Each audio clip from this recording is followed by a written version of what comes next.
बहुत समय पहले की बात है। एक छोटे से गांव में, जिसका नाम रंगपुर था, एक गरीब किसान रहता था। उसका नाम मोहन था। मोहन के पास थोड़ी सी जमीन थी जिस पर वो खेती करता था। वो और उसकी पत्नी राधा बहुत मेहनत करते थे, लेकिन फिर भी वे मुश्किल से ही गुजारा कर पाते थे।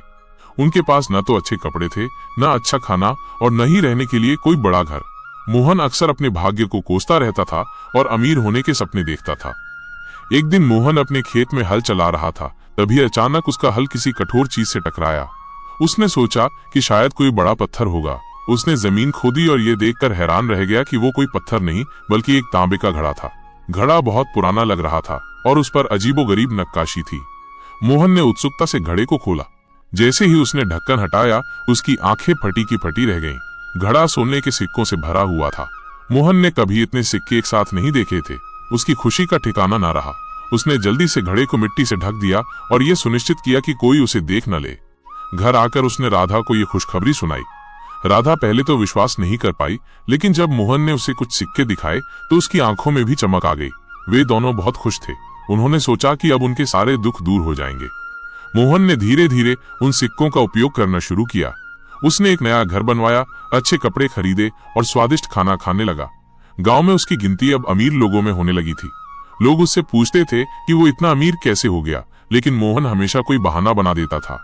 लेकिन धन आने के साथ ही मोहन में लालच बढ़ता गया। उसे लगने लगा कि ये सिक्के पर्याप्त नहीं है। वो और अमीर बनना चाहता था। उसने सोचा कि अगर एक घड़ा मिला है तो शायद और भी घड़े हों। एक रात जब सब सो रहे थे, मोहन अपने खेत में गया और उस जगह को फिर से खोदना शुरू किया जहां उसे पहला घड़ा मिला था। वो पूरे जुनून से खोद रहा था। उसकी आंखों में और अधिक धन प्राप्त करने की लालसा साफ दिख रही थी। वो अपनी जमीन के हर इंच को खोदने लगा। उसे उम्मीद थी कि उससे एक और फिर एक और सोने से भरा घड़ा मिलेगा। वो रात भर खोदता रहा, लेकिन उसे एक भी घड़ा नहीं मिला। सुबह होने लगी थी और मोहन थककर चूर हो गया था। उसकी जमीन अब पूरी तरह से खुदी हुई थी, जिसमें बड़े बड़े गड्ढे थे। खेत अब फसल उगाने लायक नहीं बचा था। जब राधा सुबह खेत में आई तो उसने ये मंजर देखा। उसका खेत अब एक उजाड़ मैदान बन चुका था, जिसमें जगह जगह गड्ढे थे। वो हैरान रह गई और उसने मोहन से पूछा, ये सब क्या है मोहन? तुमने हमारे खेत का ये क्या हाल कर दिया? मोहन ने उदास मन से बताया कि वो और सिक्के ढूंढ रहा था, लेकिन उसे कुछ नहीं मिला। राधा को बहुत दुख हुआ। उसने कहा, मोहन, हमारे पास जितना धन था वो हमारे लिए पर्याप्त था। हम सुखी रह सकते थे, लेकिन तुम्हारे लालच ने हमारे खेत को बर्बाद कर दिया, जिस पर हम निर्भर थे। अब उनके पास खेत नहीं था जिससे वे गुजारा कर सके। जो धन उनके पास था वो धीरे धीरे खत्म होने लगा। उन्हें जल्द ही यह एहसास हुआ कि उन्होंने अपने लालच में आकर अपनी सबसे महत्वपूर्ण चीज खो दी थी, वो जमीन जो उन्हें जीवन देती थी। कुछ समय बाद मोहन और राधा फिर से गरीब हो गए। उनके पास जो धन था वो खत्म हो गया और उनका खेत भी बर्बाद हो चुका था। उन्हें अब गांव के दूसरों से मदद मांगनी पड़ती थी। उन्हें अपने लालच पर बहुत पछतावा हुआ। वे अब समझ चुके थे कि जो उनके पास था वो पर्याप्त था और उन्होंने लालच में पड़कर उसे खो दिया। मोहन ने एक बार फिर से कड़ी मेहनत करना शुरू किया। उसने अपने खेत को फिर से ठीक करने की कोशिश की, एक एक करके गड्ढों को भरने लगा। ये एक लंबा और मुश्किल काम था, लेकिन अब उसे अपने लालच की कीमत समझ आ गई थी। राधा ने भी उसका पूरा साथ दिया।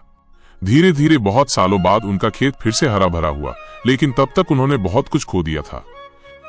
नैतिक शिक्षा। इस कहानी से हमें यह शिक्षा मिलती है कि लालच हमेशा बुरा होता है। हमें जो कुछ भी मिला है उसमें संतोष करना चाहिए। अत्यधिक लालच अक्सर हमें अपनी मूल्यवान चीजें खोने पर मजबूर कर देता है और अंततः दुख का कारण बनता है। हमें ये समझना चाहिए कि जितना हमारे पास है, यदि हम उसमें संतुष्ट नहीं होते तो कितना भी मिल जाए वो कम ही लगेगा। अगर आपको ये कहानी पसंद आई तो कृपया चैनल को सब्सक्राइब करें।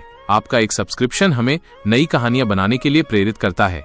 इस वीडियो को अपने दोस्तों और परिवार के साथ जरूर शेयर करें। कहानी के बारे में अपनी राय कमेंट सेक्शन में लिखना न भूलें। हमें आपके कमेंट्स का इंतजार रहेगा। आपके लाइक और सब्सक्रिप्शन से ही हमारा हौसला बढ़ता है। धन्यवाद।